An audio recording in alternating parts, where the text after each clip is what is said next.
हसन भाई, आपसे आगाज़ करूँगा। सबसे पहले तो हम लोग यहाँ से आ जाते हैं कि कुरान और हदीस की रोशनी में बुग़्ज़ और हसद की क्या तालीमात हैं?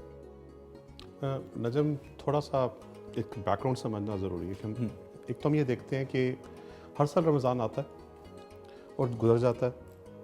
हम में इंडिविजुअल तौर पे, इनफरादी तौर पे शायद कुछ तब्दीली आती हो, लेकिन हम कलेक्टिव सोशल तब्दीली नहीं देख पाते। वैसे के वैसे ही हैं, हमें वही सब चीज़ें मौजूद हैं। सही बात। एक तो ये एलिमेंट है। सेकेंडली, मुझे एक हदीस कुदसी याद आ रही है कि अल्लाह ताला फरमाता है कि अब्दी अजलक अतानी अजलक का मिसली, मेरे बंदे मेरी अतात कर, तुझे अपनी मिसल कर दूंगा। मैं हई हूँ, मुझे मौत नहीं आती, तुझे भी हई कर दूंगा। क्या बात है। तुझे भी मौत नहीं आएगी। मैं गनी हूँ, मेरे लिए मैं गनी हूँ, मेरे लिए फ़क्र नहीं है, तुझे भी ऐसा गनी कर दूंगा, तुझे फ़क्र नहीं है। और मैं जो चाहता हूँ हो जाएगा, हो जाता है। तुझे भी ऐसा कर दूंगा जो तू चाहेगा हो जाएगा। ये कुछ शराइत है, इसकी कुछ शराइत है। हम में तीसरा नुक्ता यह है कि हम में बैक वक्त सिफ़ात मलकूतिया और सिफ़ात हवानिया रखी गई हैं। जो भी आपने मिसाल दी छोटी सी बच्चे की, बेसिकली वो एक एनिमल इंस्टिंक्ट है कि अपने अलावा किसी और को अपनी जगह नहीं देना चाहता अपनी माँ की गोद में। आपने देखा, जो इवन नेशनल ज्योग्राफी में देखा होगा आपने, छोटे जानवर हैं वो भी जब माँ का दूध पी रहे होते हैं तो आपस में फाइट करते हैं, ठीक है, जो दूसरे को हटाने की कोशिश करते हैं। तो वो एनिमल इंस्टिंक्ट है, अल्लाह ने हमारे लिए रखा है सर्वाइवल के लिए, बका की जंग के लिए। हमारे अंदर वो एक सर्वाइवल इंस्टिंक्ट मौजूद है। इसकी मौजूदगी में कोई भी शख्स हमें अपनी जगह से हटा देगा तो वो, लेकिन मसला ये आता है कि जब वो इंस्टिंक्ट, सर्वाइवल इंस्टिंक्ट अपनी हद से बढ़ना शुरू हो जाता है, जब हम तवाज़ुन लूज़ करना शुरू हो जाते हैं, तो हसद उसी की एक एक्सटेंसिव फॉर्म है, उसमें थोड़ा सा बाद में बात करूँगा ना, वहाँ से बैकग्राउंड करते हैं। अब ये जो हमारे अंदर सिफ़ात हवानिया हैं, ये हमारे साथ हिजाबात की शक्ल में मौजूद है। अच्छा। हमारे बंदे और रब के बीच में जितने हिजाबात हैं, उनकी तादाद उन सिफ़ात हवानिया के बराबर है जो उसकी ज़ात में पड़े हुए हैं।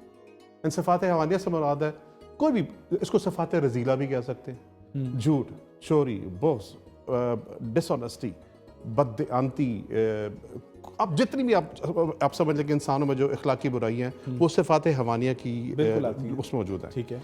जैसे जैसे आप इस सिफ़ात हवानिया की चेक लिस्ट को ख़त्म करते जाएंगे, वैसे वैसे आप और उसके दरमियान हिजाब ख़त्म होता जाएगा। वाह, क्या खूबसूरत। देखिए, ऐसा नहीं है कि, देखिए, हम कहते हैं, आप अक्सर, हम तमाम मुसलमान नियत करते हैं नमाज की, 2 रकात नमाज पढ़ते हो कुर्बतन इल्लल्लाह। अल्फाज मुख्तलिफ हो सकते हैं, पंजाबी, उर्दू, लेकिन बेसिकली नहीं होती कि मैं अल्लाह के कुर्ब के लिए नमाज पढ़ता हूँ। तो वो तो किसी जगह है ही नहीं है। तो क्या आप डिस्टेंस वाइज कुर्ब की बात कर रहे हैं? ये कुर्ब मानवी है। और एक हदीस है कि अल्लाह कहता है कि सरकार फरमाते हैं कि उसके अखलाक अपनाओ, उसके अखलाक अपनाओ। उसके तो क्या मतलब? अब अच्छा, वो नज़र तो आता नहीं है, उसको किसी ने देखा नहीं है, गैर मालूम, मतलब वजूद रखता है, जसद नहीं रखता, वजूद है, जसद नहीं है। तो अब हम उसको कैसे देखें, उसके अखलाक कैसे अपनाएं? तो फिर यहाँ पे क़िबला साहब, लामा साहब की मदद लूँगा कि ईमान वालों, हम अपने रसूल की पैरवी करो, अगर तुम अल्लाह ताला की इत्तबा करना चाहते हो तो रसूल की पैरवी। इसका मतलब कि हमारे सामने एक एलिमेंट, एक अमली नमूना हमारे सरकारी शक्ल मौजूद है। आप इनकी इत्तबा करें, आप उसकी इत्तबा कर रहे हैं। वहाँ तक, यहाँ तक इस्टेब्लिश हो गया। अब जो बात करने की है, अगर हमारी बात तो तमाम मुसलमान तक, तमाम भाइयों पाकिस्तानियों तक जा ही रही है, जब तक आपके अंदर सिफ़ात हवानिया, सिफ़ात रज़ीला ख़त्म नहीं होते, आपकी इबादत भी कबूलियत के लिए लटकी रहती है, इंतज़ार करते रहती है। उनका फिर डिफरेंट लेवल है, किसी का कम, किसी का कम और ज़्यादा। और जो अपनी इस जोहद में, इस एफर्ट में अपने अंदर से सिफ़ात हवानिया ख़त्म करता चला जाता है, वो उसी कुर्ब मानवी के तौर पे आप माने में करीब है। इसकी मिसाल यूँ समझ ले, एक दीवार है, उसके सामने एक चिराग जल रहा है, और उसी दीवार पे उस चिराग का एक हेवला होगा, एक रोशनी आ रही होगी। उसी चिराग और दीवार पे अगर आप एक आईना लगा दें, वो आईना सारे का सारा अक्स उस चिराग का अपने अंदर समो लेगा। बिल्कुल समो लेगा। ठीक है, अगरचे के वो चिराग हो सकता है उससे ज़्यादा फासले पे हो, फिजिकल डिस्टेंस पे ज़्यादा हो, और दीवार थोड़ा से करीब हो, लेकिन मानवी तौर पे उस आईने ने सारे का सारा अक्स अपने अंदर समेट लिया। यही कुर्ब मानवी है। वाह। जब आप किसी जैसा होते चले जाते हैं, आप उस जैसा बनना शुरू हो जाते हैं। तो इसका मतलब ये है कि हसद और बुग़्ज़ के कोई पॉजिटिव एस्पेक्ट्स भी हैं? नहीं, क्योंकि देखिए, आपने जैसे कहा ना कि सर्वाइवल इंस्टिंक्ट्स होती हैं, कुछ ट्रेट्स इंसान के अंदर होती हैं, तो हो सकता है कि इस चीज़ की वजह से इंसान खुद को बेहतर करने की कोशिश करता है। मैं इस पर थोड़ा सा बात बाद में करूंगा, थोड़ा सा अर्लियर क्वेश्चन है, हम इस पर बात करेंगे आगे। लेकिन पहले हम ये अंडरस्टैंड कर लें कि हसद और बुग़्ज़, पहले तो देखा कि तो इन तमाम सिफात की मौजूदगी में हम आगे ग्रो नहीं कर सकते। हमारी इबादत, आप सोचते हैं यार दुआ कबूल नहीं होती, कभी आपने देखा बहुत से लोगों ने किया है। दो शराइतें आसान सी, रिज़्क़ हलाल खाएं और सच्ची जुबान बोले, आपको दुआ करने की जरूरत ही पेश नहीं आएगी, मुकाम कौन पे आ जाएंगे आप।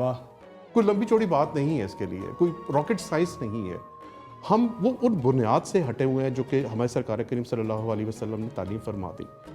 अब जब ये बात यहाँ पे आके ठहर गई कि हमने सिफ़ात रज़ीला से, सिफ़ात हैवानिया से अज़ हद जितनी हम कोशिश कर सकते हैं हमने उसे जान छुड़ानी है, उनमें एक है हसद। और हसद इज़ डिफाइंड एज, हसद वो जज्बा है जो किसी दूसरे शख्स के पास नेमत को देखकर आपके दिल में तकलीफ और दुख की सूरत पे आता है, उसको हसद कहते हैं। बिल्कुल, वो किसी भी तरीके से हो सकते हैं, उसके माल से हो सकते हैं, उसके इल्म से हो सकते हैं, कोई भी नेमत, किसी शख्स के ऊपर कोई नेमत है, कोई रहमत है, कोई करम है, उसके पास कोई अता है, उसकी शक्ल सूरत अच्छी है, उसकी आवाज़ अच्छी है, उसके पास अल्लाह ने दुनियावी जाह, नेमत, हशमत, जो कुछ अता, कोई भी नेमत है किसी शख्स के पास मौजूद है, उसको देख कर दिल में तकलीफ और फिर ये ख्वाहिश कि नेमत उससे छिन जाए, ये हसद कहलाता है। एक दो लफ्ज़ इस्तेमाल होते हैं। हसन भाई, अगर मैं आपको माजरत करता कलामी के लिए, लेकिन जो दुनिया में फिर मैं देखता हूँ सुबह शाम उठते बैठते, ये तो हर एक के अंदर फिर पाया जा रहा है। देखिए मौजूद है, ठीक है, और हसद की एक माफ़ी भी है। मैं उसका ही उस दिन, बल्कि पिछले हफ्ते की बात है कि 4 हदीस पढ़ा था कि आप, हसद एक फितरी जज्बा है। 7 के गालिबन 9 चीज़ें जो कि उम्मत मोहम्मदिया को माफ़ की गई हैं। मतलब कोई किसी चीज़ से ला इल्म है, उससे कसूर सजा होता है, वो माफ़ी है। कोई चीज़ भूल है, निस्यान है, वो माफ़ी है उसकी। मतलब किसी ने कोई चीज़ इस्तेमाल कर ली, उसको पता नहीं था, या अगर कोई शख्स सोता रह गया, नमाज छूट गई, तो माफ़ी है। उस पर एक पहला एक जज्बा कि जो आपके दिल में पहली दफ़ा हसद है, उसकी माफ़ी है।